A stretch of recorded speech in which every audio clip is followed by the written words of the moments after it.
Mga master, eligible na po ang Department of Education para sa PBB 2022. Mayroon pong total points na 75 ang DepEd. Mas mataas ito kumpara last year, kaya eligible ang mga DepEd personnel ng 48.75% ng kanilang December 2022 basic salary. So ngayong araw lamang po lumabas itong scorecard na ito sa website ng PBB Secretariat. So ito po ay isang magandang balita para sa mga eligible din na mga personnel ng Department of Education.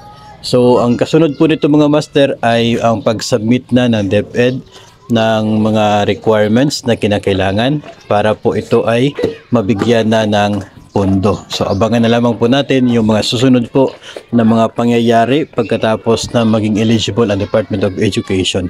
Hopefully ay mabilis po yung pag-submit ng mga documents para mas mabilis din yung pag-release ni DBM ng Special Allotment Release Order or SARO para makukuha na rin ng mga personnel ang performance-based bonus for the year 2022.